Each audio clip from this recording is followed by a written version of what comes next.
अस्सलाम वालेकुम। Lecture 33 part A1 start कर रहे हैं जी। ठीक है जी। आप कहोगे बी पार्ट नहीं आ रहे, अभी नहीं है। ठीक है, अभी नहीं है। अभी सिर्फ पार्ट ए होता है, उसको मैं 2 टुकड़ों में कर देता हूँ बस। ठीक है, ताकि ज़्यादा लेंथ ना बने। रिकॉर्डिंग की पोर्टल से डाउनलोड करने में मसला होता है, पोर्टल पे मसाइल आते हैं बच्चों को, फिर ज़रा छोटा लेक्चर रहता है घंटे के आसपास, तो मसाइल ज़रा कम रहते हैं। ठीक है, अच्छा जी, कल हमने स्टार्ट किया था लेसर सॉरी लेसी की अकाउंटिंग को, और उसमें हमने पहला सवाल कर लिया था। और मुझे एक सवाल में मैंने कहा था तस्वीर दे दीजिएगा, आपने नहीं दी। चलो खैर, अब छोड़ो अब बहुत देर हो गई। क्वेश्चन नंबर 2 में वही सारा कुछ करना है ना, हम कर लेते हैं। ठीक है, मैंने क्वेश्चन नंबर 2 और क्वेश्चन नंबर 3 दोनों ही आपको करवाने हैं। ठीक है, 2 में सेमी एनुअल को देख लेंगे और 3 में एडवांस को देख लेंगे। उसके बाद 4 में मिड ऑफ द ईयर। बाकी ये जो 5वां और 6वां सवाल है, ये सिर्फ डिस्कशन की हद तक है, आपको कॉन्सेप्ट को कुछ पक्का करने के लिए। तो इसके अलावा फिर सेल एंड लीज बैक रह जाती है, और लेसी की दूसरी किस्म की लीज रह जाती हैं, जो छोटी लीज, जिसको आसान अकाउंटिंग कह सकते हैं। तो वो आसान अकाउंटिंग लेसी की लो वैल्यू और शॉर्ट टर्म लीज, 2 तरह की लीजेस हैं। उसमें ये लंबी चौड़ी कहानियाँ नहीं होती, मोटे स्केड्यूल बना रहे हैं, पीवी ऑफ एलपी है, राइट ऑफ यूज़ है, ये है वो है, नहीं। वो सादी एंट्री है आपकी F3 लेवल की, वो उससे भी नीचे लेवल की समझो अकाउंटिंग चलेगी वो, तो वो मैंने अलग रखा है। ये मेन पोर्शन है। और फिर सेल एंड लीज बैक से पहले वो कर लेंगे, फिर सेल एंड लीज बैक भी कर लेंगे। तो पहले सेल एंड लीज बैक कर लेंगे, फिर वो एक लेक्चर और लगेगा इसके ऊपर आज के बाद। ठीक है, तो क्वेश्चन नंबर 2 में कुछ नया नहीं है, सिवाय इसके कि क्वेश्चन नंबर 2 के अंदर हमने मशीन को जो लीज पर लिया है BTL ने, कॉस्ट है, कॉस्ट इज फेयर वैल्यू ना। कॉस्ट का मतलब क्या होता है कि ये कोई खरीदने जाए तो इतने का। लेसी के सवालों में ये इग्नोर करना, ये लिखता इसलिए ताकि ये याद करा सकूं कि ये इग्नोर करना है, वरना ये लिखने की सवाल में ज़रूरत नहीं होती। लेसी के सवाल में हमने कहीं भी इसको यूज़ नहीं किया था, हमने लीज पेमेंट्स की प्रेजेंट वैल्यू निकाली थी, उसको यूज़ किया। वो इक्वल आती है नहीं आती है मेरे से कोई लेना देना नहीं है। ठीक है ना, मैंने बस जो चीज़ सिखाई है वो ये है कि फेयर वैल्यू हमने लेसी के सवालों में एसेट की इग्नोर करनी है। सेल एंड लीज बैक में जाके देखेंगे फिर। ठीक है, अगली बात, instalment of 20,000 is paid semi annually, लेकिन है अभी भी एरियर में 30 जून और 31 दिसंबर पे। Interest rate implicit in the lease is 22%। अब इसका मतलब ये है कि हमारे पास लीज कितने साल की है? 3 साल की। तो 3 साल की लीज है, और 3 साल की लीज में किराए 6 हैं। ऐसा ही है, ये दिमाग में बनानी होती है, इससे टाइम ज़ाया करता है बंदा। ठीक है, तो 20 20 20 ये सब मैं उधर आज बना के दिखाऊंगा। ये कोई ज़रूरत नहीं होती आपको ऐसे बनाने की, यही स्केड्यूल में बनाओ, स्केड्यूल बनाना आता है ना। अब ये सबको अकेला अकेला लेके आए, इसकी बजाय क्या कर लें, एनवीटी का फार्मूला लगा लें। बस मसला ये आएगा कि ये है क्या, हाँ, मतलब आप लोगों ने पढ़ा हुआ पहले, माशाल्लाह, अच्छी बात है डिस्काउंटिंग को। तो भाई रेट सेमी एनुअल कर लेते हैं, सेमी एनुअल रेंटल्स हैं, तो आपने ये 3 साल की बजाय 6 आधे साल ले लेने हैं, 6 किराए और आधे साल का रेट 11% ले लेना है। सारा सवाल इस हिसाब से हो जाएगा। ठीक है, तो शुरू करते हैं जी काम। लेकिन अब मैं आपको तरतीब बता रहा हूँ, अगर पूरा सवाल यानी कि फाइनल अकाउंट के सवाल में इसकी एडजस्टमेंट आए तो इस तरह से कर लेने में ज़रा आसानी हो जाती है। ठीक है, रिक्वायरमेंट क्या है सवाल की? वही कल वाली, एंट्रीज भी करनी है और सिर्फ एक्सट्रैक्ट्स है। ओके, एंट्री भी करेंगे, एक्सट्रैक्ट्स भी बनाएंगे। ठीक है, हमारी मर्जी। Okay, done. अच्छा, अब जी वर्किंग वन हमारी क्या होती है जी? लीज हो, लेसी की नॉर्मल लीज हो, तो हमारी वर्किंग वन क्या होती है? लीज पेमेंट और present value of lease payment. ठीक है, तो लीज पेमेंट पहले निकाल लेते हैं जी। लीज पेमेंट्स है 20,000 की एक है और 6 किराए आने हैं, तो ऊपर मैंने जगह नहीं छोड़ी। वैसे तो वर्किंग है, काम चल जाता है, लेकिन फिर भी आप हो सकता है परेशान हो, है जी। तो मैंने थाउजेंड्स की बजाय इसको पहले क्या 1000 में कर लेना। ठीक है, ये आज तो मिलियन वाला सवाल नहीं है ना, मिलियन वाला तो नहीं है ना, ये इंस्टॉलमेंट $20,000 है। ठीक है, तो 20,000 को मैंने 20 कर दिया, कोई मसला तो नहीं। तो 3 साल की लीज है और सेमी एनुअल किराए हैं, तो एक साल में कितने सेमी एनुअल आए? 2। तो 2 साल में 4 और 6, 3 साल में 6 आ गए। तो डॉलर्स इन 1000 120,000। डन हो गया। अब आपने अगला काम क्या करना है जी, present value of lease payment निकाल लेंगे। ठीक है जी, तो वर्किंग वन हमारी यहाँ पे आ गई है। तो पीवी ऑफ एलपी, अब रेट जो है ना, रेट क्योंकि आपने किराया सेमी एनुअल लिया है तो रेट को भी फिर सेमी एनुअल ही कर ले। ठीक है, तो रेट 11% कर लिया है हमने। ये 20% पर एनम है। 20% पर एनम को आपने कर लेना है 22 डिवाइडेड बाय 2 की बजाय ज़्यादा अच्छा तरीका बता रहा हूँ, गलती के चांसेस कम हुआ करेंगे। डिवाइड बाय 12 करो, पर मंथ हो गया, इनटू 6 करोगे तो सेमी एनुअल, 3 करोगे तो क्वार्टरली, 1 करोगे तो मंथली। कुछ भी करना पड़ सकता है ना सवाल में, तो ये ज़्यादा बेहतर है। डिवाइड बाय 2 की बजाय डिवाइड बाय 12 करके पर मंथ कर लिया, 6 महीने का निकालना है तो इंटू 6 कर लो, सेमी एनुअल रेट आ गया। क्वार्टर, एक साल में 4 क्वार्टर होते हैं और हर क्वार्टर में 3 महीने होते हैं, तो डिवाइड बाय 12 इंटू 3 करोगे, क्वार्टरली रेट। सवाल में क्वार्टरली रेंटल होते तो क्या करते, रेट भी क्वार्टरली कर लेते। सवाल में मंथली रेंट होते तो डिवाइड बाय 12 ही पर मंथ आ रहा होता, इंटू 1 कर लो ना करो, बात एक ही। ठीक है, तो यहाँ पर हमारे पास आंसर क्या आ गया, 11% पर 6 मंथ। सवाल में चुप हो ना तो बाय डिफॉल्ट इंटरेस्ट रेट के बारे में बताया था आपको, बोरिंग कॉस्ट जब शायद कर रहे थे, ये पर एनम ही होते हैं। इंटरेस्ट रेट्स जो होते हैं पर एनम ही होते हैं। चले खैर, अब कोई एडवांस है या एरियर ही है? मैंने एडवांस की डिस्काउंटिंग भी सिखा दी थी, अगले सवाल में जरूरत पड़ेगी। तो 20 into 1 minus 1.11 raise to power कितने हैं नंबर ऑफ 26, तो divide by 0.11 is equal to 84.6। अब राउंड ना करना, बता देना डेसिमल के बाद भी, ठीक है ना। 8.6 84.6 ही है ना, होना चाहिए। अगले सवाल ऐसे ही थे, पहले को ध्यान नहीं दिया था।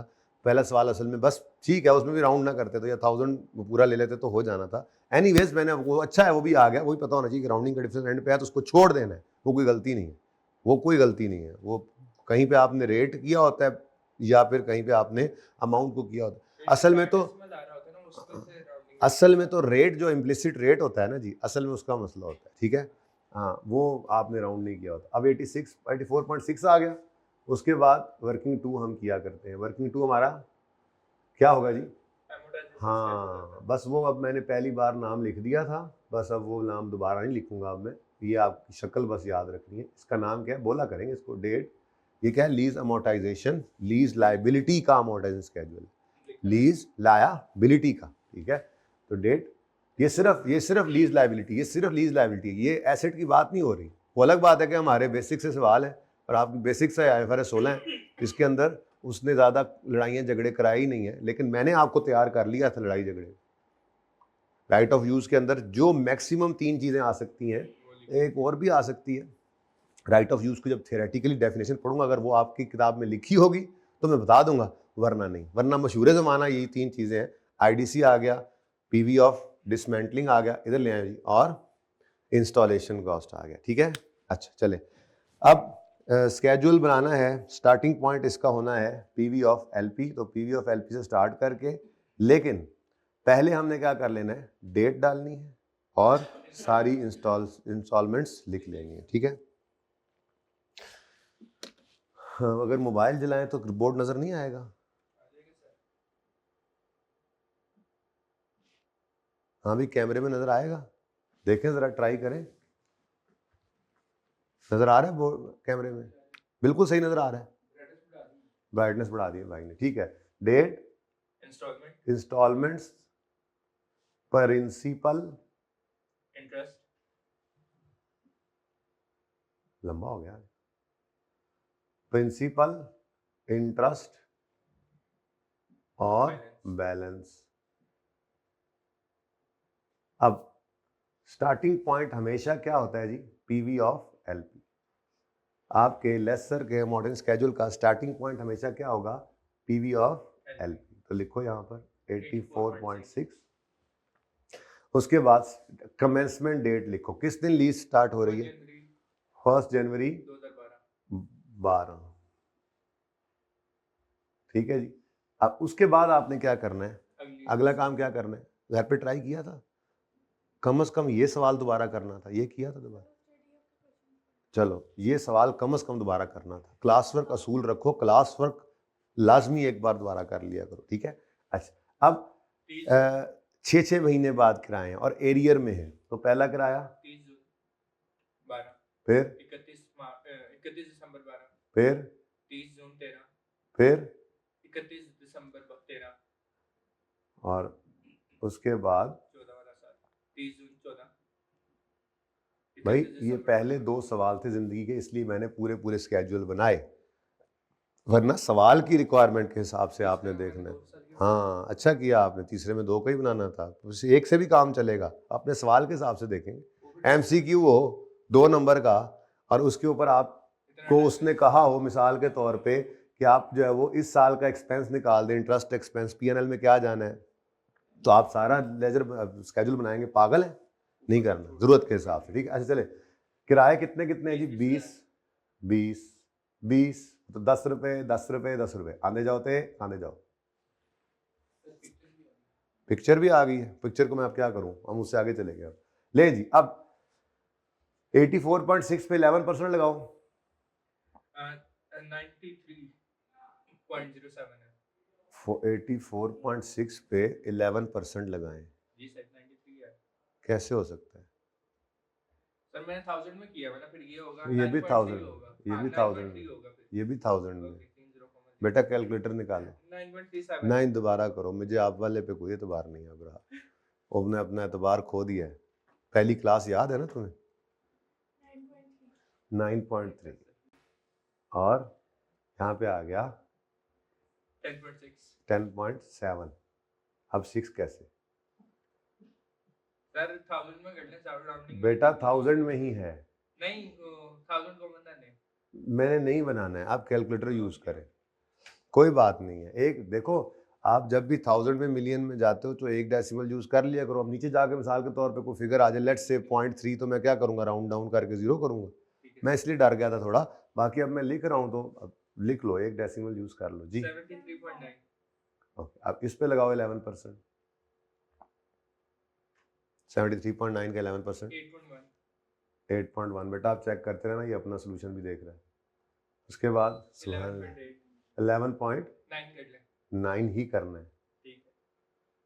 फिर क्या बत्तियां बल्तियां रहने यहाँ पे जी बेटा, 62.0 है। इसमें से ये माइनस करना है बेटा जी, सवाल करना होता है इसीलिए जरूरी। 62 पर 11% लगाएं। 6.8 जी चांदमाही 13.2 जी, अगेन चांदमाही 34 आएगा, 34.2। 62 में से 13.2 माइनस करो, 34.2। It is impossible, it is impossible. 48 point, गलती लग गई नहीं, अच्छा नीचे वाला देखो, 48.8। हाँ इस पे लगाओ 11%। 5.3 जी 14.6 14.6 है, 7 है मेरा तो। 48.8 में से 14.7 34.2। अब जो एक सवाल दोबारा घर पे कर लिया होता तो ये ऐसे होना था बेटा आपका भी जी। 3.7 3.7 16.2 16.3 बैलेंसिंग निकाला करो ना जी। इसका जब यहाँ लिख दिया है ना 3.7, तो कैलकुलेटर वो 0 करके फिर ये कर लो जी। 18 है पूरा कैसे 34.2 में से 16.3 माइनस करो 17.9। ठीक है, जो सामने लिख दिया ना बेटा, वो कैलकुलेटर को तो नहीं ना मैं सामने रख के चल रहा, मेरी मजबूरी है, मैंने सामने ये लिख दिया, मुझे ना आप इस तरह से करो ना मेरे साथ। 17 पॉइंट कितना आया 9.3। 17.9 पे 11% लगाओ 1.96 1.9 और यहाँ पर क्या बन गया 18.1। यहाँ पे क्या आ गया नेगेटिव कुछ आ गया 0.2 होगा फिर। ठीक है, लेट इट बी।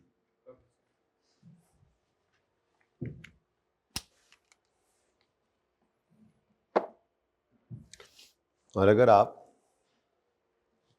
2 डेसिमल पे चले जाए ना तो ये बिल्कुल ज़ीरो हो जाएगा। घर पे कर लेना आप 2 डेसिमल, जब घर पे दोबारा ये सवाल करना है ना 2 डेसिमल कर लेना, ठीक है, ये ज़ीरो हो जाएगा, आपकी तसल्ली भी हो जाएगी। वैसे यहाँ पे जाके आप कर सकते हैं वो काम, यहाँ 17.9 लिखें, यहाँ पे बैलेंसिंग लिखें और ज़ीरो, बल्कि आप तो बड़े हो गए हैं, करना नहीं यही काम। चलो यहाँ पे लिखो 17.9, ये भी ठीक है। ये बैलेंसिंग इंटरेस्ट को डालो, कितना 2.1 और ये हो जाएगा 0। ऐसे भी हो सकता है। उधर रखें भाई, अभी तो नजर आया होगा बच्चों को।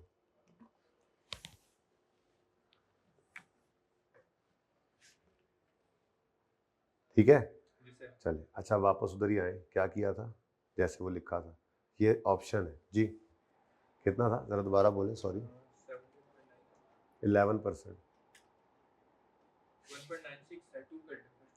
1.96 को 2 कर लें, ठीक है, 2 कर लें, 2.0, तो ये कितना हो गया 18.0 और यहाँ पर बच गया माइनस 0.1। हाँ अब सही है, राउंड आपने सही किया। बहरहाल मकसद कहने का ये है कि मेरी तरफ से रिकमेंडेड ये है ज़्यादा, -0.1, ताकि सब चीज़ें बिल्कुल सामने सही। 34.2 था ना ये,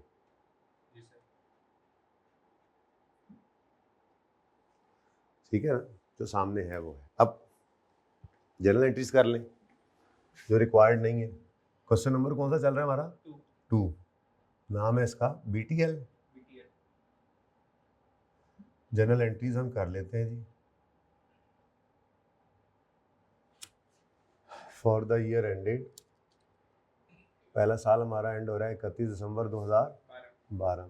अब ईयर एंड 31 दिसंबर है, ठीक है जी, तो जनरल एंट्रीज हम कर रहे हैं।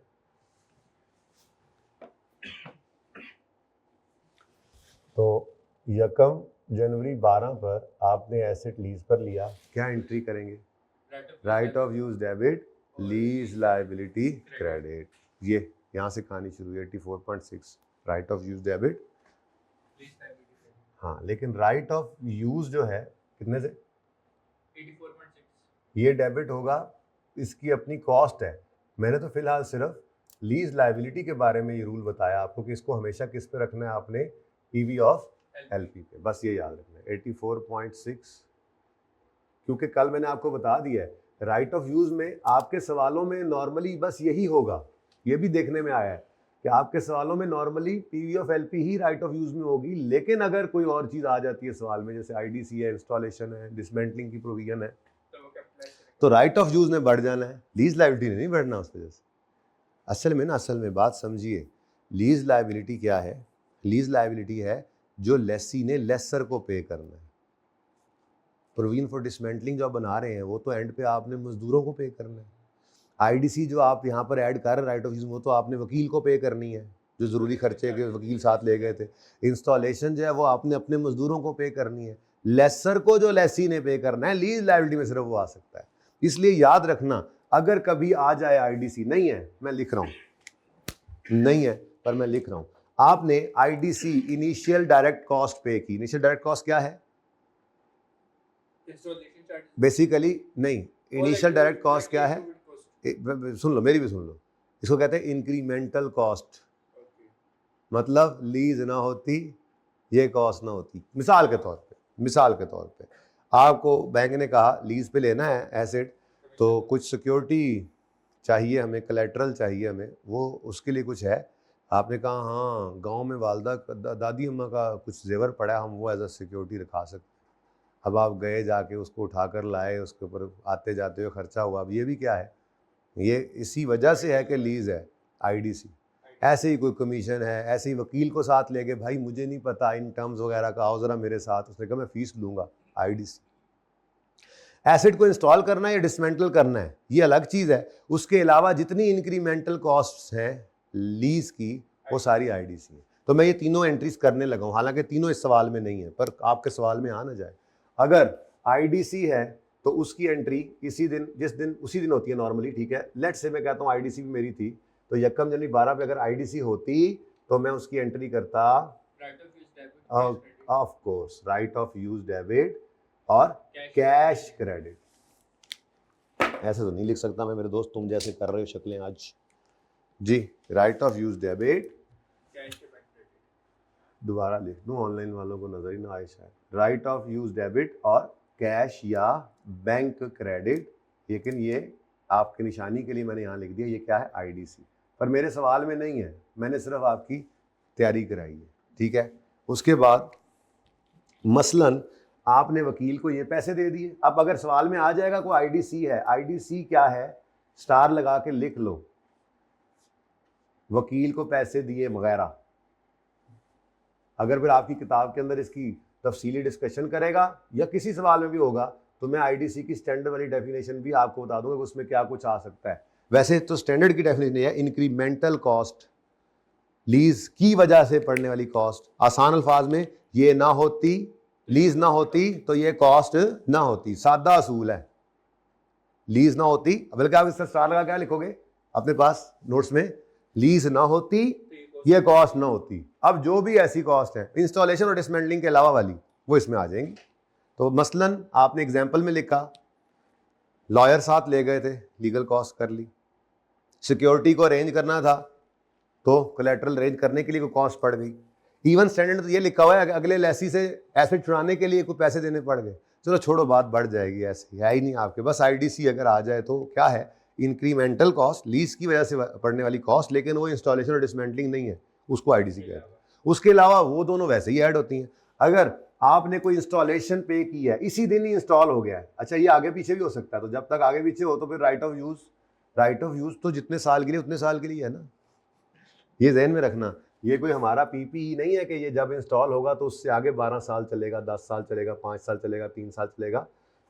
6 महीने इंस्टॉलेशन में लग गए तो एसेट ने इस साल के एंड पे फिर भी पूरा ही डेफिसिट होना होगा, क्योंकि ये राइट ऑफ यूज है, 3 साल का है, 3 साल बाद लीज खत्म। बहरहाल इतनी बारीकी में तो शायद ही बात जाए, लेकिन आपको मैं बता रहा हूं अगर ऐसा हो तो राइट ऑफ यूज, मिसाल के तौर पर ये इंस्टॉलेशन कॉस्ट होती 1 जुलाई को इनकर होती, तो right off use year and पर 3 साल के लिए डेफिसिट होता, और ये इंस्टॉलेशन 3 साल इंटू 6/12 करते हैं ना। नहीं, पहले साल में 6/12 करेंगे, 20 साल तो पूरी है, अगले साल में आएगी नहीं आएगी जी, इसीलिए कह रहा हूं कि उसमें फिर आप यूं कहोगे कि इंस्टॉलेशन 2.5 साल के लिए बाकी है। यानी असल में तो ये है कि राइट ऑफ यूज में ही उसको ऐड कर देना, चाहे बाद में भी आ रहा है, और टोटल कॉस्ट को फिर भी आप पूरे साल पर ही डेप्रिशिएट करना, ठीक है। जल्दी लाइट जलाओ, बहरहाल छोड़ो, देखेंगे यार, सादा बात। अभी मैं असल में पता नहीं क्यों मैं बस नहीं रोक पा रहा खुद को। ये देखो जी, write off use debit cash credit अगर आईडीसी आ जाए तो, और अगर इंस्टॉलेशन करवाई है आपने तो इंस्टॉलेशन जैसे पीपीई में ऐड करते थे वैसे ही लीज्ड एसेट में ऐड कर दिया। Right off use debit cash या बैंक या पेबल जो भी है। अब ये क्या है, इंस्टॉलेशन की कॉस्ट, ये भी कोई नहीं है मेरे सवाल में, लेकिन तैयारी पकड़ी हुई है मैंने आपके लिए, जरा करते जा रहे हैं। और उसके बाद ताकि वंस एंड फॉर ऑल ये डिस्कशन खत्म हो ना, अब किताब में पढ़ेंगे तो आपको नजर आएगी ये एंट्री आपके दिमाग के अंदर जीरो वाली, तो किताब में पढ़ रहे हो अच्छा, फिर सवाल में आ जाएगी तो पहले से ट्रीटमेंट आता है। अब नहीं है सवाल के अंदर, सवाल डालें सब मुश्किल होते जाते हैं सवाल। डिसमेंटलिंग की प्रोविजन की प्रेजेंट वैल्यू निकालनी है, तो right off use debit provision credit, provision credit. अब प्रोविजन आपको पहले से ही पता है ये क्या होता है, पीवी ऑफ डिसमेंटलिंग, तो वो भी नहीं है मेरे सवाल में, होगी तो उसको करना आता है हमें, ये हमने IAS 16 के अंदर सीख लिया था। तो एंट्री बस बतानी थी कि ऐसे होती है, दैट्स इट। ये तीनों एंट्रीज भाई सवाल में नहीं थी, माजरत, जरा मैं जज्बाती होकर आगे निकल गया, मुझे माफ कर दीजिएगा, ठीक है, कर देंगे माफ। चल, तो पहली एंट्री, अब सारी डेट्स ऐसे ही करते हैं ना स्टाइल अपना, 1 जनवरी 12 पर, ये असल में पर्चे में आपकी सिर्फ इस सवाल के हिसाब से सिर्फ ये एंट्री बनती थी, ठीक है। ओके, नेक्स्ट अगला क्या हुआ जी, अब 30 जून पर ये कराया पूरा। अब मैंने राइट ऑफ यूज की कहानी खत्म कर दी। अब इधर देखो, अब ये बात समझ आ रही है ना कि पीवी ऑफ एलपी अकेला सिर्फ आएगा लीज लायबिलिटी में, लीज लायबिलिटी में बाकी इन्होंने नहीं जाना। इसके लिए मैंने आपको सादा असूल क्या बताया है, लीज पेमेंट्स का मतलब ही क्या है, वो पैसे जो लेसी ने लेसर को देने हैं, ये लेसी ने वकील को देने हैं, ये लेसी ने मजदूरों को देने हैं, और ये लेसी मजदूरों को देगा जब लीगली डिसमेंटल करने के लिए होगा तो। इसका कोई लेसर से ताल्लुक नहीं है। गॉट इट, सही है। चले, तो उसके बाद जी 30 जून आया, 30 जून 12 पर किराया पे हो रहा है, उसकी एंट्री कल वाली है। Lease liability debit, interest expense debit और कैश क्रेडिट कैश या बैंक क्रेडिट। बैंक ही होता है नॉर्मल, चलो कैश या बैंक क्रेडिट, ठीक है। अब ये एंट्री यहां से हो रही है, देखो ये कैश क्रेडिट हो रहा है। ये इसी तरतीब में बोल लिया करो अगर ऐसे मसला होता तो। ये प्रिंसिपल है लीज लायबिलिटी, ये इंटरेस्ट एक्सपेंस और ये कैश, ठीक है। तो कितना है जी लीज लायबिलिटी में डेबिट हो रहा है? 10.7 10.7 की 9.3 प्रिंसिपल अमाउंट, 9 3 और 20 20। उसके बाद क्या हुआ है जी? उसके बाद फिर इस साल में एक और किराया पे हुआ है, ये भी इसी साल में हुआ है। तो 31 दिसंबर पे, आज को मसला लग रहा है, ठीक है। तो 31 दिसंबर 2012 पर लीज लायबिलिटी डेबिट, वही entry interest expense debit bank और कैश या बैंक क्रेडिट 11.9 11.9, 8.1 8.1 20 और 20। एजाज चला गया गलत मौके पे छुट्टियां करके, लेकिन खैर क्या कहें अब, हर चीज, हाँ हर चीज ही इंपॉर्टेंट है बेटा। किसको मैं कहूँ कि ये इंपॉर्टेंट नहीं है, कम इंपॉर्टेंट है? हर चीज ही इंपॉर्टेंट है, जो रह जाए वही इंपॉर्टेंट है। अब ये बस शुरू हो गया असल में, पहले तो ये इंपॉर्टेंट लग रहा है। हर नया टॉपिक इंपॉर्टेंट ही लगता है हमें। अच्छा, अब हम रोक तो नहीं रहे क्लास को, 8.1 था ना? जी सर। एक मसला को आज लग रहा है लाइट को कोई हो गया, बड़ा बड्डे वाला को मसला हो गया। चलिए जी, अच्छा जी। अब उसके बाद अब देखो, मैंने आपको सेमी एनुअल कराया, तो अब क्वार्टरली या मंथली करने में कोई मसला हो सेम ही होगा ना सब? एंट्रियां बढ़ेंगी, ठीक है, एंट्रियाँ बढ़ेंगी। और कुछ करना है? Depreciation yes. अब डेप्शन को साल के एंड पे एक ही बार चार्ज कर रहे हैं, ठीक है। अब डेप्रीसिएशन है 31 दिसंबर 2012 पर, लेकिन इसके लिए आप कॉस्ट हमेशा निकाला करोगे अलग से वर्किंग करके। हाँ, वो अलग बात है कि मेरे पास ऐसा कुछ है ही नहीं, इस कॉस्ट में ऐड हुआ तो सीधा भी राइट ऑफ यूज को पकड़ सकते हैं हम, लेकिन नहीं, आपकी आदतें ना खराब हो जाएं। तो डेप्रीसिएशन एक्सपेंस डेबिट एक्यूमुलेटेड। अब डेप्रीसिएशन के लिए मुझे क्या चाहिए यहाँ पर? कॉस्ट चाहिए, कॉस्ट, ठीक है। तो भाई कैमरे में नजर आ रहा है, देख लो, मैं अभी आके देखता भी हूँ। तो यहां पर जो मुझे कॉस्ट चाहिए ना बच्चों, वो कॉस्ट मैंने निकालनी है। आप एक वर्किंग 1 2 हो चुकी हैं, तो वर्किंग 3 मैं पक्की पक्की इसको दे देता हूँ, ताकि आपको याद होती रही ये वाली बात भी। तो वर्किंग नंबर 3 करेंगे, उसमें कॉस्ट निकल आएगी, और चूंकि पूरा साल ही इस्तेमाल होना है तो फिर डिवाइडेड बाय लीज टर्म करेंगे। यूजफुल लाइफ को इग्नोर करना है, मैंने वो बताया नहीं है कि क्यों करना है। अब ये वर्किंग 3 हमने यहाँ पे कल की थी, आज फिर यहीं पे कर रहे हैं। यहाँ पे मैं क्या निकाला करूंगा? Cost of right off use. समझिए इस बात को, राइट ऑफ यूज की कॉस्ट लीज लायबिलिटी की बराबर नहीं है। आपके सवाल में बराबर है तो इसका मतलब ये नहीं कि राइट ऑफ यूज की कॉस्ट सिर्फ लीज लायबिलिटी ही होती है। राइट ऑफ यूज के अंदर क्या है? लीज लायबिलिटी की पीवी भी है, आईडीसी भी है, इंस्टॉलेशन भी है, और पीवी ऑफ डिसमेंटलिंग भी है। Got it? ठीक है, चले। तो इसलिए मैंने यहां पर लिखा, इसमें क्या आएगा? ये मेरे सवाल में है कितना? 84.6। उसके बाद आईडीसी सवाल में नहीं है, मैं तरीका रख लूं यहां पर। फिर इंस्टॉलेशन की कॉस्ट सवाल में नहीं है, पर यहां पे तो लिखो सवाल में आ गई तो पहले से ही पता हो। याद है ना वो हमने जो बोरिंग कॉस्ट के अंदर, boring cost to be capitalise की वर्किंग की थी, उसके अंदर हमने पहले दिन में लिख दिया था कि लोन प्रोसेसिंग चार्जेस हैं, इंटरेस्ट एक्सपेंस, जनरल को स्पेस। अब सवाल में जो आता है उसके बाहर नहीं जाता, सवाल में से बाहर ना बात जाए, ये हम टैकल कर लें इस तरह से। जाएगी तो हमें पहले से ही पता है, तो ये कोई नहीं है। ये 2-3 दिन जो सवाल 2-3 दिन कर रहे हो ना, 2-3 सवाल जो है, इनमें इसी फॉर्मेट पे सवाल कर लेना, फिर आप जो मर्जी सवाल करते रहना, उसमें बात इससे बाहर नहीं जाएगी, उम्मीद बड़ी है, ठीक है। और उसके बाद पीवी ऑफ डिसमेंटलिंग। बेटा आपको ना सिर्फ बताना होता है कि ये ऐसे है, पता आपको पहले से होता है, बस थोड़ा सा गाइड करना होता है। माशाल्लाह आपको सब पता है, तो गाइडेंस तो बहरहाल देनी बनती है ना फिर। तो 84.6, ठीक है। ये हमारी कॉस्ट आ गई, इसी को डेप्रिशिएट करना है, तो यहाँ पे मैंने लिखा 84.6 और डिवाइड कर दूंगा इसको 3 ईयर्स से। आंसर इज 28.2 से depreciation expense debit, accumulated depreciation credit. ठीक है, मैं जरा कैमरे में देख लूं ऑनलाइन वालों को क्या नजर आ रहा होगा। वैसे लग रहा है नजर आ ही रहा होगा।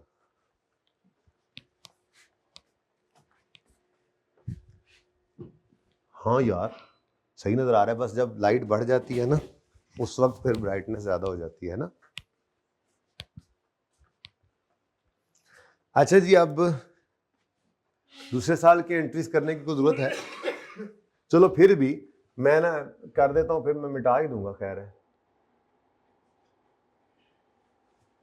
देखिए जी, 30 जून 13 इधर देखना जरा, ये एंट्री कोई नहीं होनी, इनमें से कोई एंट्री नहीं होनी, ये बस पहली बार आई थी। इसका मतलब 30 जून 13 पर एंट्री होगी, lease liability debit, interest expense debit, ये 30 जून 13, लीज लायबिलिटी 13.2 से डेबिट, इंटरेस्ट एक्सपेंस 6.8 से डेबिट और कैश 20 से क्रेडिट। दूसरी एंट्री होगी, जगह तंग है ना मैं इसलिए मिटा दूंगा, मैंने यहाँ पे दिल है एक्सट्रैक्ट्स बना लेना, वैसे बन जाएंगे यार एक्सट्रैक्ट्स उस्ताद, 31/12/13 खैर। तो 30 जून 2013 पर एंट्री होगी lease liability debit, interest expense debit और कैश या बैंक क्रेडिट कितने से? 13.2, 6.8 और 20। फिर 31 दिसंबर 13 पे लीज लायबिलिटी डेबिट, एक आध दिन बाद LL हो जाना ये फिर इंटरेस्ट एक्सपेंस डेबिट, नया टॉपिक है ना जरा, पहले दिन सारे नाम शाम लिखे थे है ना, और कैश या बैंक क्रेडिट 14.7, 5.3 और 20। और डेप्रीसिएशन की एंट्री भी होती रहेगी, तीनों साल होनी है। तो तीसरी एंट्री जो इस साल होगी 31 दिसंबर 13 पर, depreciation expense debit, accumulated depreciation credit, straight line basis है, चुप है सवाल तो स्ट्रेट लाइन ही होता है नॉर्मली इसमें, 28.2, नहीं तो रिड्यूसिंग बैलेंस भी हो सकता है, ऐसी बात भी नहीं है, ठीक है। सम ऑफ ईयर डिजिट तो होता ही कोई नहीं है, आउटपुट मेथड भी हो सकता है,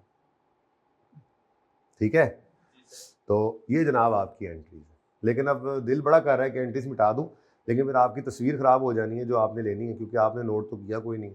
तो इसलिए बस जब एक्सट्रैक्ट्स बनाने लगेंगे तो ईमानदारी से आपने एंट्रीज को नहीं देखना, ये मेरी मिन्नत समझ लो, ठीक है। ओके, की नहीं है, सामने तो हो गई है ना। अच्छा की हुई है आपने? नहीं मैं ये नहीं कह रहा, नहीं की। गुड गुड गुड गुड, मैंने आपको वहीं पहुंचाना है, लेकिन फिलहाल मैं तो जाहिर सी बात है ऊँट को रिक्शे में बिठाने की नीयत से सवाल कराता हूँ, यानी कि ऊँट को रिक्शे में बिठाना जैसे मुझे लगता है ना मुश्किल होगा, ऐसे ही मैं समझ के चलता हूँ, बच्चे को समझाना ऐसे ही मुश्किल है, तो मैं फिर कोशिश करता हूँ जैसे हो सके उसको आसान से आसान करके समझा दूँ, क्योंकि जब एक बार ऐसा हो जाएगा उसके बाद फिर बच्चा जिन हो जाएगा, अभी भूत है। अच्छा सॉरी,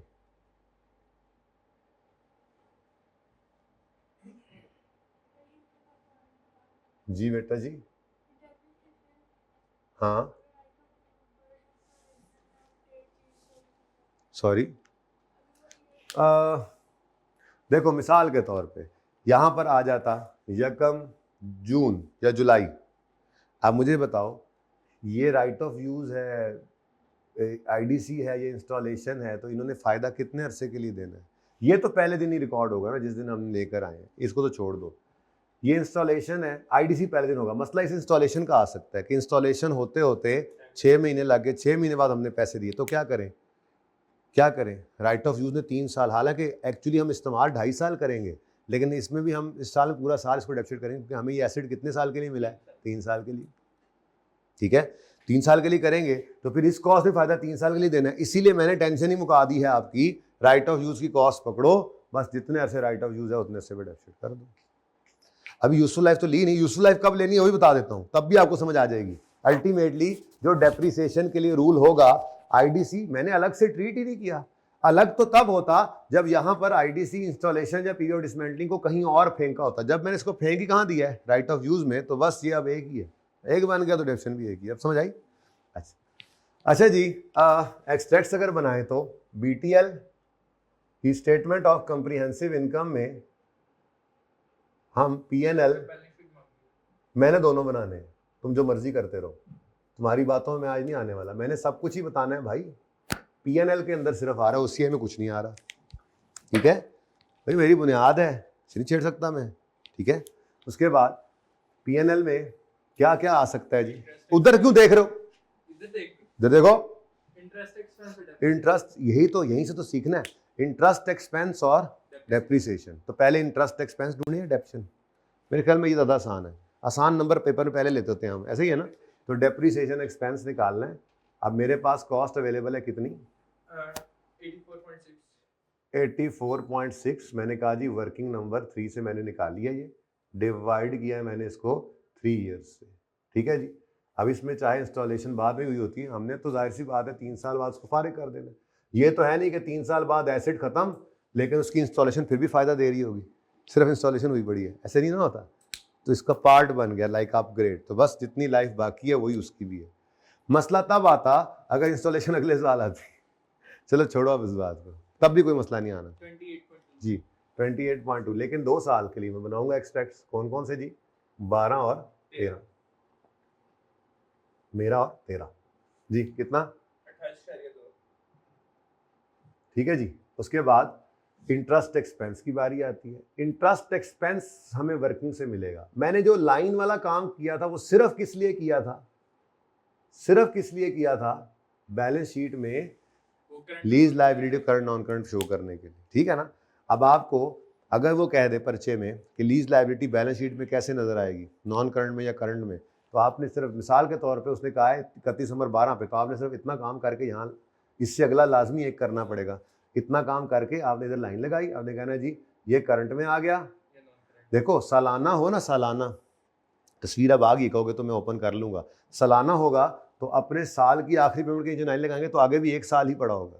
अगर 6 मंथ बाद हो रही है पेमेंट, तो अगर मैं यहाँ पे लाइन लगाऊं यहाँ पे, तो आगे भी 2 पेमेंट्स मेरा 1 साल बन रहा है।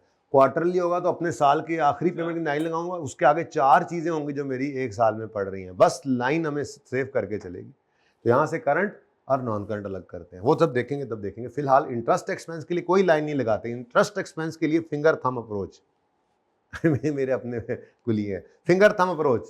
अब कहोगे कि यार वो बंदा सुने ना फिंगर थंब, कोई नवा कॉन्सेप्ट आ गया है फर्ज सोना, नहीं नहीं, फिंगर थंब अप्रोच हमारी क्लास का रूल है, finger thumb approach. Interest expense कैसे निकालेंगे, फिंगर थंब अप्रोच से, फिंगर थंब अप्रोच।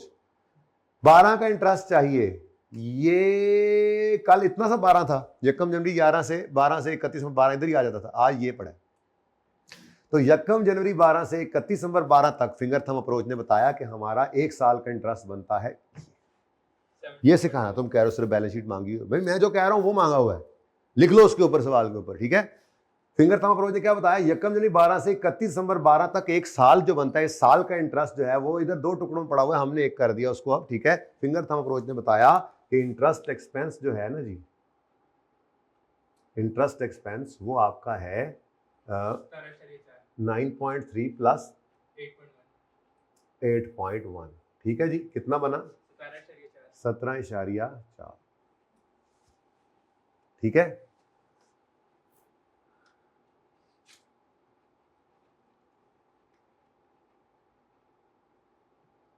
(9.3 प्लस 8.1) यही थे ना, सही है, ठीक हो गया। अब बारी आती है बैलेंस शीट की। बैलेंस शीट के अंदर पूरे एक्सट्रैक्ट्स बनाऊंगा सही से, तो BTL भी पूरे एक्सट्रैक्ट, तो खैर नाम भी पूरा लिखना चाहिए, स्टेटमेंट ऑफ फाइनेंशियल पोजीशन के एक्सट्रैक्ट्स एज ऑन, नहीं लिख रहा अब मैं, 2013 31 दिसंबर 2012, ठीक है।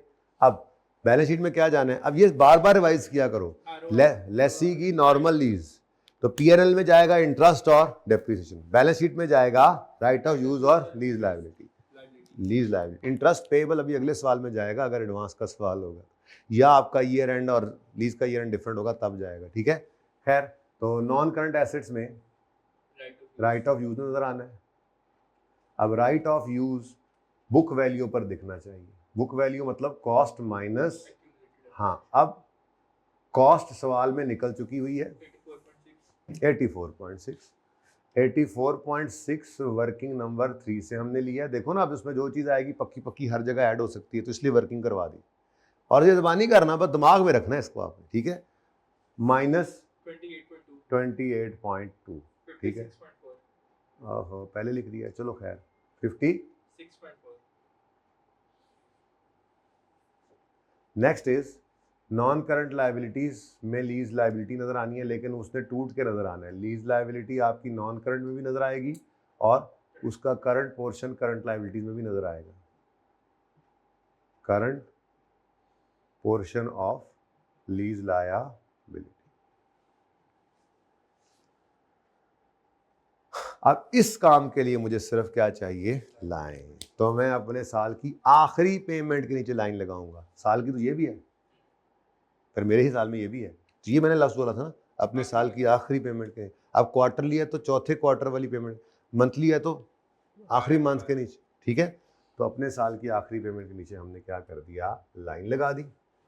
अब यहाँ खड़े होकर लाइन से ऊपर पेड है, नीचे पेएबल है। अब पेएबल में कितना पेएबल अगले एक साल, हम खड़े यहाँ पर है 31 दिसंबर 12 पे, ये आपका एक पाँव इस पे 12 पे, तो हम 31 12 पे खड़े हैं, तो अगला एक साल कहाँ तक बन रहा है, 31 दिसंबर 13 तक। ये करंट है। तो यहाँ पे हमने आकर फिर देखा आज करंट ये 2 है, ठीक है। तो 13.2 फिर जनाब 2012 के लिए, 2012 के लिए मैंने करंट निकाला 13.2 प्लस 14.7, आंसर इज, 27.9। अब ये मैंने निकाल लिया पहले 27.9। अब दो तरीके हैं बेटा, दो तरीके। एक मुश्किल तरीका भी है नॉन करंट निकालने का, वो क्या है, नॉन करंट निकालने का एक तरीका क्या है, इनको ऐड करो। दूसरा तरीका क्या है, दूसरा तरीका क्या है, टोटल में से करंट को माइनस कर दो। ये भी एक तरीका है। टोटल 62 है ना, उसमें से 27.9 माइनस कर दो, तब भी ये आ जाएगा। लेकिन सबसे आसान तरीका क्या है, आपके स्केड्यूल में ही पड़ा हुआ है। ये तीनों बातें समझ आई हैं।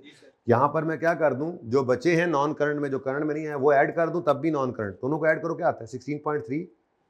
ऑप्शन वन 16.3 प्लस 18 कितना आता है 34.3। ऑप्शन नंबर 2 आप क्या करो, टोटल को पकड़ो 62, टोटल लायबिलिटी 62.0 माइनस कर दो इसमें से करंट, ये निकाला है 27.9, आंसर क्या आता है 34.9। ये क्यों डिफरेंट आ रहा है, डिफरेंट नहीं आना चाहिए, कहीं पे कुछ किया है ना, कुछ तो किया, यहाँ पे राउंड किया था, ठीक है कोई मसला नहीं, ठीक है। और तीसरा ऑप्शन क्या है, तीसरा ऑप्शन ये है कि ना तो ये करो ना ये करो, ठीक है, बल्कि क्या कर लो, लाइन के नीचे वाला क्या है लॉन्ग टर्म। लेकिन अब कौन सा वाला, ये लास्ट वाला 48 ना, नहीं, 34.2। बस आप पहुंच गया, ठीक है। तो ये हमारी तरतीब है जी, ये हमारा तरीका है। अल्लाह अल्लाह ते खैर सल्ला। घर पे आपने क्या करना है, 2 डेसिमल के बाद 2 डिजिट लेने हैं, उसके बाद फिर ये तीनों करके देख लेने हैं, आंसर वुड बी सेम, ठीक है, ओके डन। चल अब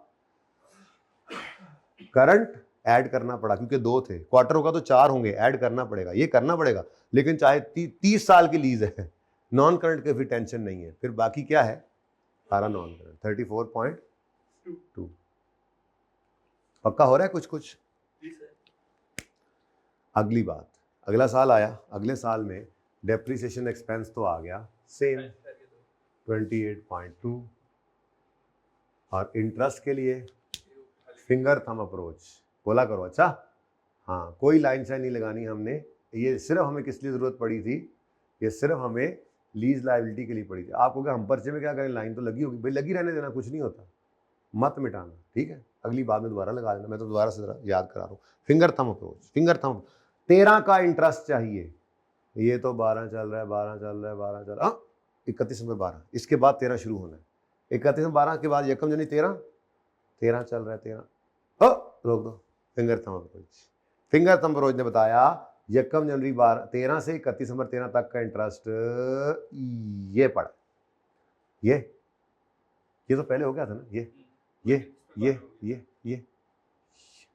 ठीक है। तो 6.8 प्लस 5.3 प्लस 5.3 12.1। अब आप कह रहे थे सिर्फ एक्सट्रैक्ट्स बैलेंस शीट के बना ले, इतनी इंपॉर्टेंट बात कैसे पता लगती है आप जी। 12.1 राइट ऑफ यूज की बात करें तो राइट ऑफ यूज में 2 दफा माइनस खैर जा यार, 12 अलग से करना पड़ेगा। क्या था 84.6 माइनस 28.2, ठीक है। और इसके बाद अभी हमारा आ गया 13। अब इसमें 2 दफ़ा माइनस कर दो, आपकी मर्ज़ी है। 56.4 में से 28.2 माइनस कर दो, आपकी मर्ज़ी। ये 28.2 ही बच गया, 1 साल रह गया ना। 56.4। फिर उसके बाद नॉन करंट लाइबिलिटीज़ में आपकी लीज लाइबिलिटी आ रही थी, और लीज लाइबिलिटी डायरेक्ट ही आप उठा लेते हैं, उसमें मसला नहीं ना होता हमारे वाली अप्रोच पे, ऐसे ही है ना। इसलिए मुझे इसकी कोई वर्किंग की ज़रूरत नहीं थी। तो लीज लायबिलिटी नॉन करंट में है, तो मतलब नॉन करंट पोर्शन है। 34 पॉइंट कितना आ रहा था, 2। अच्छा, अब रह गया जनाब वही लीज लायबिलिटी जिसका मसला होता है हमें। तो क्या करेंगे, अपने साल की आखिरी पेमेंट चलाएं। तो हमारा साल है 2013, तो 31 दिसंबर 13, ये तो अगली तो पेमेंट कब हो रही है, 14 में। तो हमारे साल की आखिरी पेमेंट तो ये। अब ये क्या है, ये क्या है, करंट पोर्शन, और नॉन करंट में क्या आ जाएगा, 0। ठीक है, सही है। तो आपने 13 के लिए करंट पोर्शन लिया 16.3 प्लस 18 34.3, और देखो वो राउंडिंग का डिफरेंस कैसे आ रहा है यहाँ पे 0। तो ये घर पे लाजमी करना, 2 डेसिमल करके करना, इट वुड बी 0 और everything will be teach tally. वैसे ये भी टैली है, कोई ऐसे भी करके परिचय में आए वो गलत नहीं कर सकता। नजर आ रहा है राउंडिंग के सवाल सही है, मार्क्स इसके मिल रहे होते हैं इन फिगर्स के, ठीक है। यहाँ तक कोई मसला है तो बताएं। अच्छा, अब इसी सवाल में अगर एडवांस हो जाए तो वो आपको खुद देखना पड़ेगा, क्योंकि मैंने आपको अगला एनुअल वाला डाल दिया था। तो एनुअल एडवांस वाला सिखाता हूँ। अगर एनुअल एडवांस है तो सेमी एनुअल एडवांस भी वैसे ही होना है जैसे आपने देख लिया। अब ये पक्का हो गया आपका, ये बुनियाद पक्की कर ली है। अब इसके आगे ये क्वार्टरली हो जाए, मंथली हो जाए, सवाल तो एंट्रीज ही बढ़नी, वर्किंग ही बढ़नी, ठीक है। एडवांस अभी नहीं सिखाया, वो सीख लेते हैं, उसके बाद फिर पहली बात करेंगे। यहाँ तक कोई मसला है तो पूछ सकते हैं आप। अब मेरा दिल है इसको ऐसे ही रहने देते हैं और यहाँ पर करते हैं तीसरा सवाल, ताकि कंपैरिजन फिर कर सकें हम यहीं पर। ओके,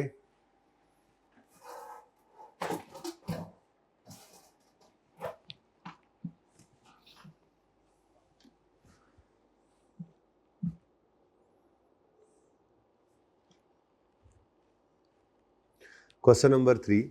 ऑन यकम जनवरी 15 Ejaz footwear limited acquired a machine on lease. तो ये कौन है, AFL कौन है, लस्सी, लस्सी जो दिमाग की आप बनाते हैं, फ्रॉम अ बैंक।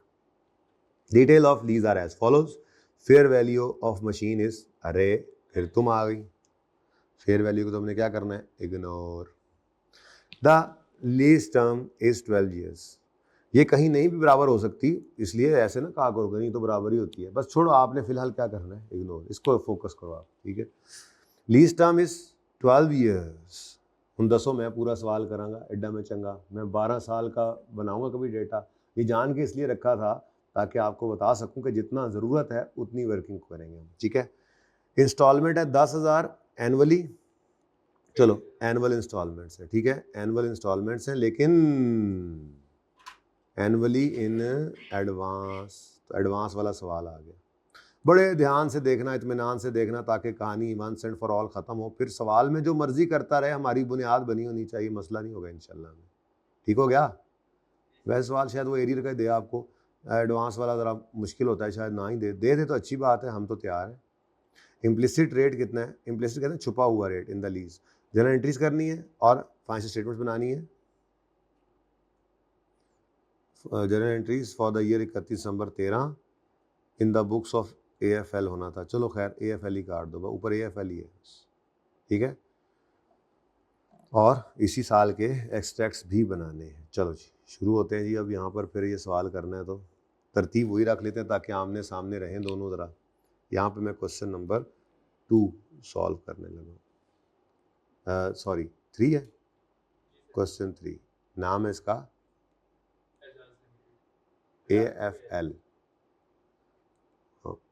पेशावरी चप्पलों की फैक्ट्री है ये, ठीक है। अच्छा, अब जर्नल एंट्रीज करेंगे हम इंशाल्लाह, फाइनेंशियल स्टेटमेंट्स बनाएंगे हम इंशाल्लाह, लेकिन सबसे पहले हम वर्किंग उधर ले जाएंगे, थोड़ी देर तक उठा के ले जाएंगे, तो ठीक है ना, अभी यहीं पे कर लें करीब करीब। तो working number 1 is lease payments.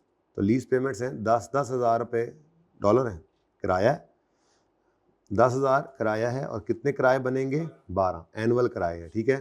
तो सवाल ज़रा आप अगर देखते रहे ना तो मुझे आसानी हो जाए, बार बार जाना बड़ा मुझे, मैं वन नोट बड़ा तंग होता हूँ, वो बोर्ड ज़रा अच्छा रहता है जी मेरे लिए, लेकिन आपके लिए निशानी के तौर पे चीज़ें रखनी पड़ती हैं। तो 10 इंटू 12 मंथ्स, थाउजेंड्स के अंदर, ठीक है। तो डॉलर्स इन थाउजेंड्स कर लो, तो 10 इंटू 12, आंसर इज 120। और अब डिस्काउंटिंग करनी है तो मैंने आपको डिस्काउंटिंग पहले ही सिखा दी थी, ठीक है, कि अगर एडवांस हो जाएगा तो पहला किराया डिस्काउंट नहीं करना, उसको निकाल लिया, ठीक हो गया। उसके बाद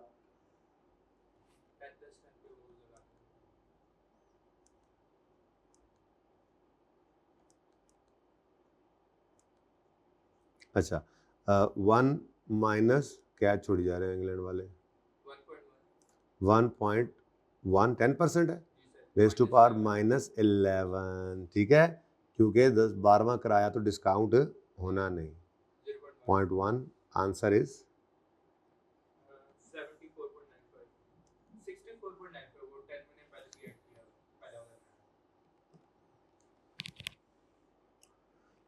ऐसा कर लो, एक आधा सवाल, चलो खैर जान दो, अब तो ये पूरा करना ही नहीं जी। 64.95 जी बेटा, प्लस भी करना है ये। ओहो ओहो, मैंने लिखा नहीं, आई एम सॉरी, पहले मैंने बोला था कि इसको छोड़ना है, वो बेचारा छोड़ा ही नहीं गया।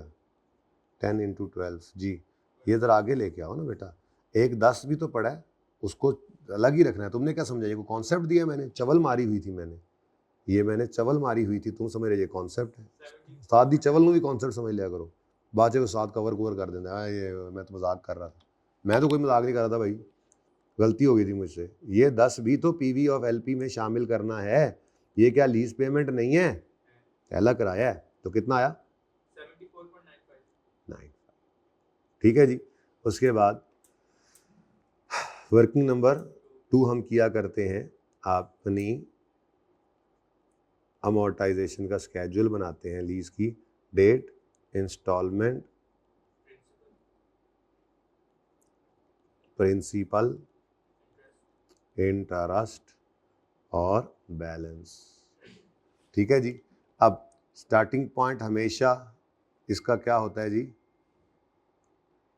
बोलो, बोलने से याद होगा, स्टार्टिंग पॉइंट स्केड्यूल का क्या होता है, ओपनिंग, जाने ओपनिंग, दसो सुनो जी, ओपनिंग ऑनलाइन वालों सुनो, ओपनिंग पीवी ऑफ एलपी भाई, पीवी ऑफ एलपी जितनी दफ़ा बोलोगे उतना बेहतर है, याद होगा।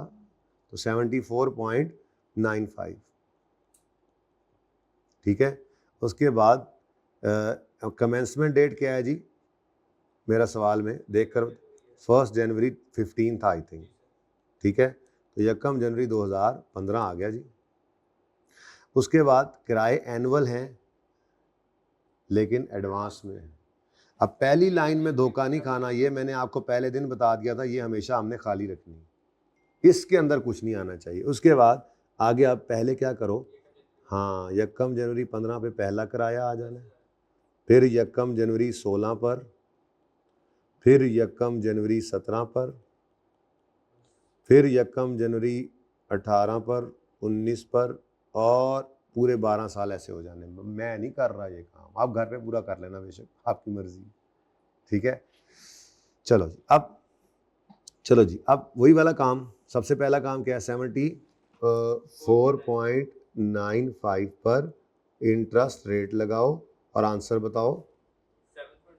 7.49 है तो 49 ही लिखो, क्योंकि गलत तो ये वैसे ही है, गलत तो ये वैसे ही है, गलत तो ये वैसे ही है, गलत तो ये वैसे ही है, गलत तो ये वैसे ही है, गलत तो ये वैसे ही है, गलत तो ये वैसे ही है। कितने अरसे इस पैसे को इस्तेमाल किया है, तो लोन का इंटरेस्ट वक्त गुजरने के साथ ही एक्रू होगा, एक दिन भी नहीं गुजरा ये यूँ नहीं, लोन समझ के भी कहो ना, तो जिससे लोन लेने जाओ उसको ये कहोगे कि यार, वो कहे कि यार तुम ऐसा करो ना कि अभी मुझे पहले दिन ये 1 साल का इंटरेस्ट दे दो। नहीं, वो उसने प्रिंसिपल ही ले लिया है, कुछ किस्त ले लिया है, इंटरेस्ट नहीं ले सकता। इंटरेस्ट तो कभी भी एडवांस में नहीं आता, अपने पास लिख लो आज, interest is never paid in advance. देखना ज़रा, पहले मैं डैश कर दूँ, इंटरेस्ट इज, यहाँ पे डैश किया मैंने, यहाँ पे डैश करने के बाद यहाँ पे स्टार लगाया आपने और आपने लिखा interest is never paid in advance, interest is always paid in arrears. तो इसका मतलब पहले दिन कोई, तुमने ऐसे ही किया था, ऐसे कैसे हो सकता है? अच्छा, पिछला सवाल सही साबित हुआ तुम्हारा, सुभान अल्लाह। ये भी देखते हैं आप, अगर तुमने ये कर लिया है तो उम्मीद है सही कर गए होगे। चलो देखते हैं, एंट्रीज मांगी थी ना इसमें, और तुमने नहीं की, तुमने नहीं की हुई है। चलो देखते हैं। हाँ भाई, सारे का अगर इंटरेस्ट कोई नहीं तो सारे का सारा फिर क्या पे हुआ है जी? प्रिंसिपल ही पे हुआ है। अब 10 को माइनस करो तो 64 पॉइंट। अब कुछ बच्चे पता है क्या कहते हैं, ये डिफरेंट अप्रोचेज हैं, साजा कराम डिफरेंट तरीके से कराते हैं और सारे इक्वली गुड हैं। ये जस्ट लाइक एडवांस या डाउन पेमेंट ले लेते हैं और वो इसमें लेते ही नहीं है। प्लस ही ना किया, 64 इधर ले लिया, उसको पकड़ लिया, 10 की अलग एंट्री की। मेरी ये आदत नहीं है। इससे सिर्फ ये फर्क पड़ता है ना, लीज पेमेंट एक तो पक्का हो जाता है आपका कि लीज पेमेंट में हर वो पेमेंट लेसिंग लेसर को देनी है।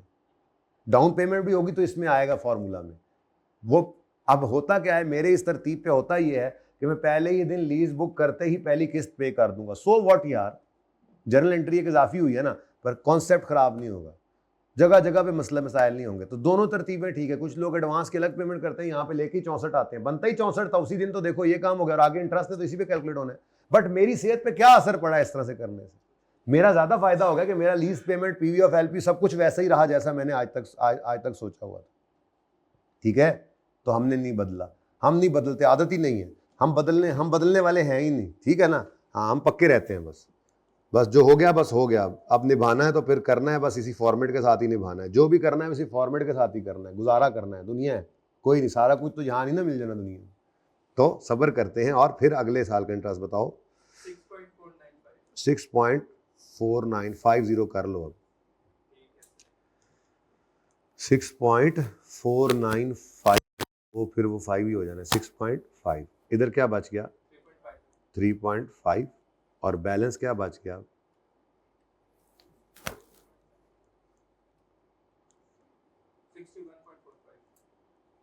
ठीक है जी, थोड़ी सी जगह छोड़ के चले लाइनों शाइनों के लिए। 3.5, 6.5 और 61.45। ठीक है, ठीक है जी। उसके बाद अब वैसे तो 16 उसने मांगा हुआ है, लेकिन आपको पता है 16 की बैलेंस शीट के लिए मुझे लाइन लगानी है 16 के नीचे, और मुझे 17 भी चाहिए। अच्छा, अगर मिसाल के तौर पे सिर्फ 16 की वर्किंग की है और जब बैलेंस शीट पहुंचे तो पता लगा ओ हो, तो फिर एक और कर लेंगे। मसला क्या है? ज्यादा नहीं करना, ज्यादा नहीं करना। ये नहीं कर वो 12 साल की वर्किंग करके फिर पहले साल की एंट्रीज कर रहे हो और फिर पागल हो, इतना टाइम जाया करना है? नहीं करना, ठीक है। तो अच्छा, अब फिलहाल तो मुझे चूंकि पता लग रहा है तो मेरा दिल है कि मैं पहले ही कर लूं, और अगर नहीं करना चाहते तब भी आपकी मर्जी है, ठीक है। 61.15 आया जी, यही था ना? 4.5 था। अच्छा, मिटाते मैं ज़रा लाइन सीधी कर रहा था ना। अच्छा, अब अगला बताओ। 6.14, 6.14, 3.9। नहीं तो 50 है ना असल में, और 145 है तो 15 कर दो। 145 है, 6.145 है। हाँ, तो 15 कर लो, ये ठीक है ना? अब ठीक चल रहा है, तुम्हारी राउंडिंग इस तरह से हो तो फिर ठीक है। अब बोलो जी। 3.85 और 50 समथिंग 7। ठीक है, चलो लो जी, गर्मा गर्म सवाल तैयार है। अब एंट्रीज कर लेते हैं जी, ठीक है। एंट्रीज सिर्फ 16 की करूंगा, मरने वाला हो गए हैं। तो पता है कि इन्हें कराई जाना काम नहीं भाई। अब बस वो सीखने के ज़माने में सब कुछ करते हैं। पार्ट 2 शुरू करना चाह रहे हैं, जल्दी जल्दी एंट्रीज कर लूँ मैं, अभी करना। घंटा हो गया, चलो कर लो पार्ट 2 यहाँ से शुरू करो। आप एंट्रीज ट्राई करें।